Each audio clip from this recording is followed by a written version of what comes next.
Remember October 2020 when China threatened to and did cut off the power to major portion of Mumbai city? For 13 hours, portions of Mumbai, very critical areas of the city, went without power. And this was to demonstrate that China could attack India anytime by way of cyber warfare. Well, have things changed? Have the government spy agencies now improved to the point where they can not only detect but they can also ward off some of the threats that are emerging, especially cyber threats from countries like China, Russia, North Korea, Iran, and many other bad actors. So, all this is going on. How is the country remaining secure? We all know 2 days ago, Bank of America found that many of its customers were seeing zero balances, and then there was an outage, but they restored it after some time. We still don't know the root cause. Did they have to pay some cyber currency to get out of this mess? Now, yesterday, that is on Friday, we saw some banks in United Kingdom reporting zero balances. So someone is systematically taking a shot at all these cyber security implementation of many of these large banks, which probably have a large customer base, and therefore their computers are whizzing all the time. Plus, they are probably across the world. Who knows what kind of vulnerabilities exist in some of the smaller countries where technology may not be as high tech as in some of the cities. In fact, even in United States, in some of the rural areas, the technology is just pathetic, just pathetic. So this is our premise here. Who is actually taking care of things? Are private intelligence companies staying far ahead of the game than their government counterparts? All this and more in this slide deck. Please first like this video and share this to all your friends and relatives, because you need to know that something could be happening to you. Some of the methods that you need to be careful about. For example, if you see an official looking letter from one of your utilities provider, electricity company or cable or whatever, make sure that you can see their email address and before you click on any attachment from them, because that attachment could actually have a virus that could get lodged into your computer, and God knows what kind of havoc it would wreak on you. So just look at the email address. That will give you a dead giveaway. It will be something other than the name of that company. Then you know we can't touch it. Just being careful. So just one way that big hackers get into our systems. Again, just be watchful, be careful what you click for. Okay. Now, let's take a quick look at this slide deck. Private intelligence systems, are these the new spy masters?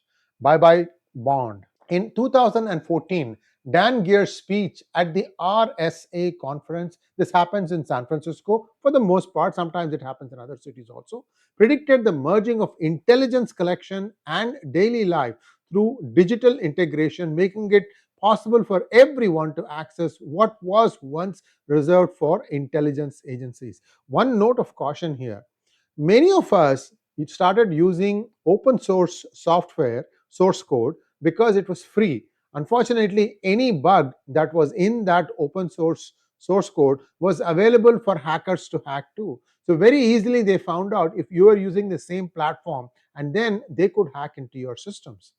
So these are all some of the gotchas of, if you take open source code and start using it, make sure it doesn't have any security implications for you. These are for the programmers who might be starting their next new great idea. Analysts discovered that Chinese spies use CCTV cameras in Taiwan, South Korea. CCTV cameras in Taiwan and South Korea to monitor the power grid of India. See, the thing is, even if India sees that there's a request that came from Taiwan or South Korea, it doesn't know that the original request actually came from China.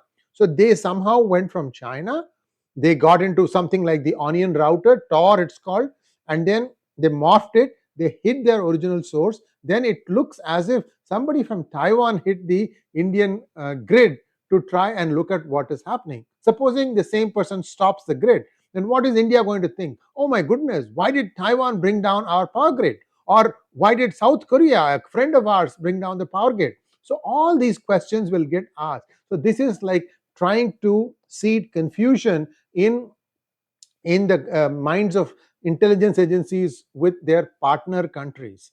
Recorded Future, a Massachusetts Back to this problem about Taiwan and South Korea finding out about the power grid structure of India.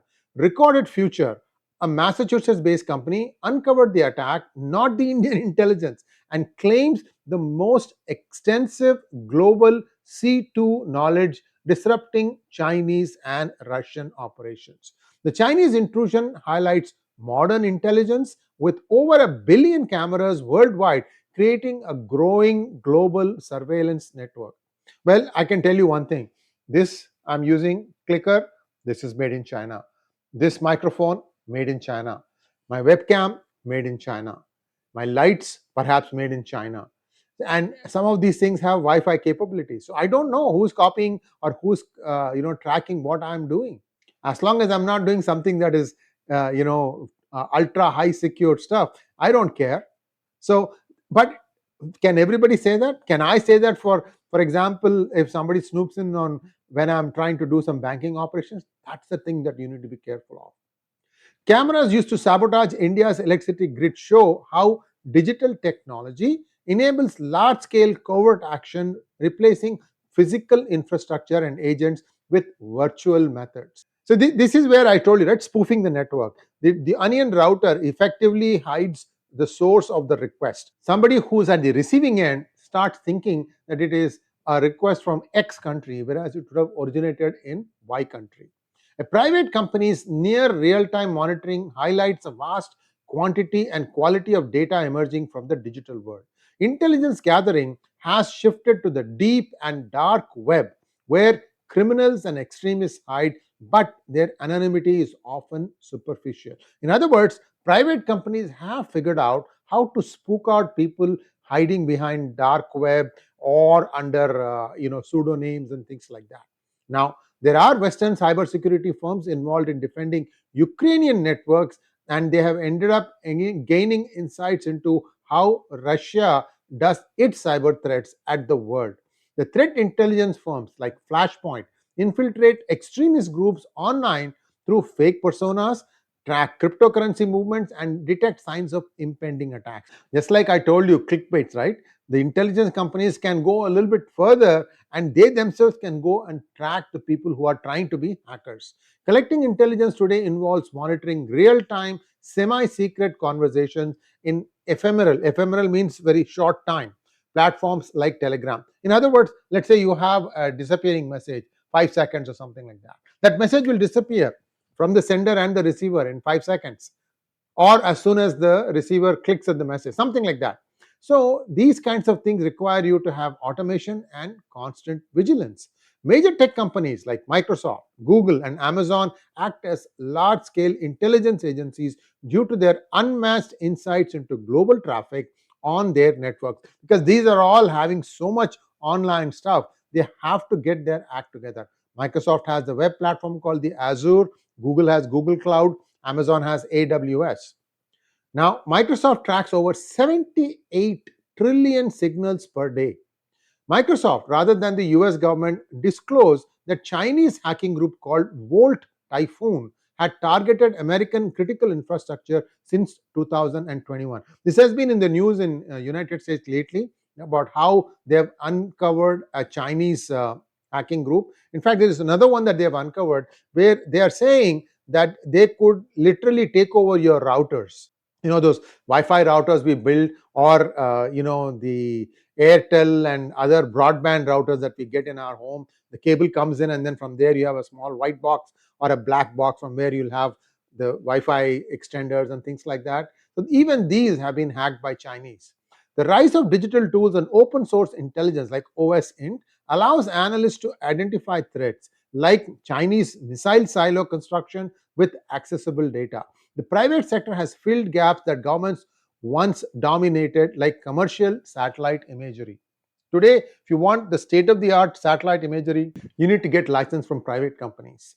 Intelligence work now involves a mix of secret and open sources, creating opportunities for private companies to collaborate with governments and tip off analysts about potential threats. Intelligence agencies struggle to compete with private companies due to long security clearances, lower salaries. This is any government company, right? Government job. There is job security. They don't care whether they miss one or not. Their job is still secure. So somehow the challenges posed by the modern criminal, white collar criminal, is not being able to be handled by government agencies, which means that countries like India, which are quite vulnerable because they are probably a step or two behind in terms of the technology curve, they will need to use dedicated companies, private companies, who can supply them with reliable threat warning, early threat warning, so that they don't get caught with their pants down.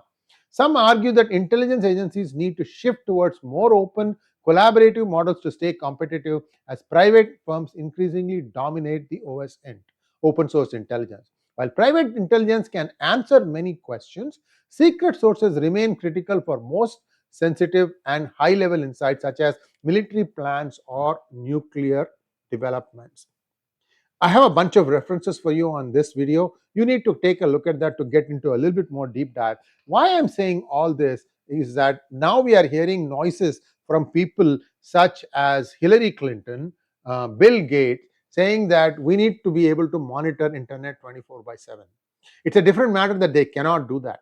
But even statements like this, without thinking through the consequences, is really, really sad. And if, God forbid, the Democrats come back in November, they will try to do this thing.